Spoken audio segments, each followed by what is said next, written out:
যে আওয়ামী লীগ আর গণতন্ত্র এটা কখনোই একসাথে যায় না, আগেও যায়নি, অর্থাৎ আওয়ামী লীগের জন্মের পরেও যায়নি, এবং এই বিগত ফ্যাসিবাদের সময় তো যায়নি। DNA problem. That's true. তো এই সেটাও যাবে না। কিন্তু সমস্যা হচ্ছে যে কিন্তু আমরা দুর্ভাগ্যক্রমে গণতন্ত্রের জন্য যারা আমরা লড়াই করছি, যারা আমরা সংগ্রাম করেছি, প্রাণ দিয়েছি, আমরা যারা সংবাদ মাধ্যমের স্বাধীনতার জন্য সংগ্রাম করেছি, লড়াই করেছি এবং প্রাণও দিয়েছি অনেক সময়, আমরা কি সব সময় ঐক্যবদ্ধ থাকতে পারি না। এবং আজকে দেখুন, যখন একটা রক্তাক্ত সংগ্রামের মধ্যে দিয়ে আমরা যখন একটা স্বাধীনতা পেয়েছি কিছুটা, যে আমরা এখন একটু অন্তত সংবাদপত্রের স্বাধীনতাকে নিশ্চিত করার একটা ক্ষেত্র তৈরি হয়েছে, এবং আমরা এখন পর্যন্ত যেটা লক্ষ্য করছি যে বর্তমান সরকার এই সংবাদপত্রের স্বাধীনতাকে রক্ষা করবার জন্য কমিটেড আছে এবং তারা কাজ করছে সে বিষয়ে। আমাদের তথ্যমন্ত্রী সেই কথাগুলো বলেছেন। কিন্তু অন্যদিকে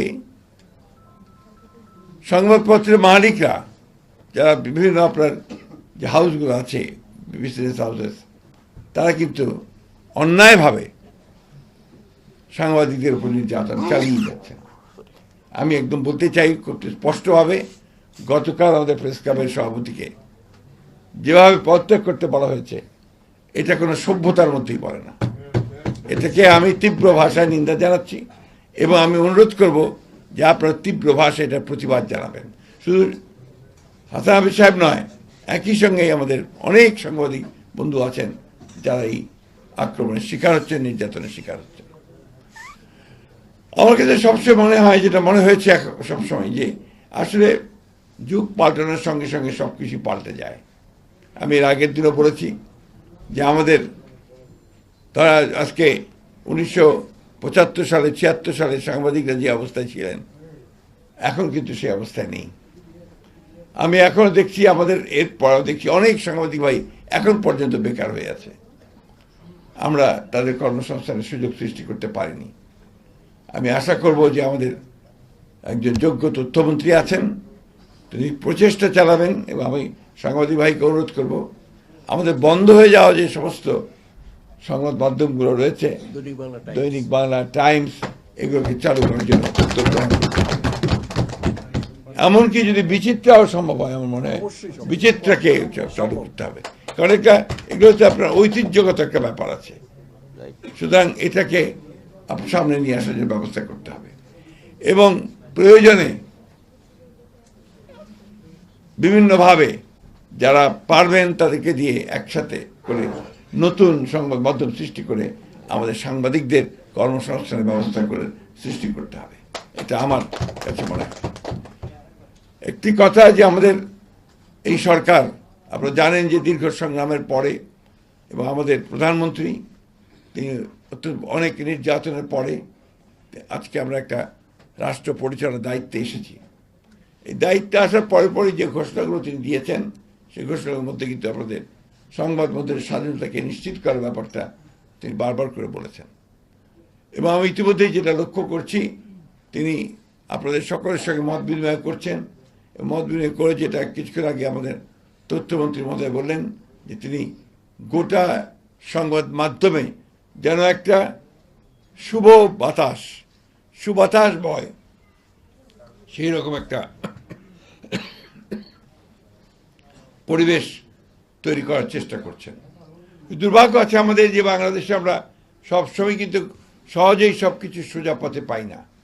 আজকে আবার বিভিন্নভাবে বিভিন্ন গোষ্ঠী মাথা চাড়া দিয়ে উঠছেন, তারা বিভিন্নভাবে সমস্যা তৈরি করছেন, অনেকের আইন শৃঙ্খলা পরিস্থিতি নষ্ট করছেন। আপনার স্বাভাবিকভাবে যে সমস্ত, যে কথা কিছুক্ষণ আগে বলা হলো, যে আপনার সোশ্যাল মিডিয়াতে যে সমস্ত আপনার প্রচারণা হচ্ছে, যে সমস্ত অপপ্রচার হচ্ছে, এই সব কিছু মিলিয়ে কিন্তু সমাজকে আবার ভিন্ন পথে পরিচিত করবার একটা উদ্যোগ আছে, একটা কনসাস এফোর্ট আছে। সেই এফোর্টটাকে যেন আমরা সবাই মিলেই এটাকে প্রতিরোধ করতে পারি, প্রতিহত করতে পারি এবং সঠিকভাবে এগিয়ে যেতে পারি, সেই চেষ্টাটা আমাদের করা দরকার। আমি এর আগেও বলেছি যে আমি ব্যক্তিগতভাবে কিন্তু একজন একজন একেবারে একটা লিবারেল ডেমোক্র্যাট।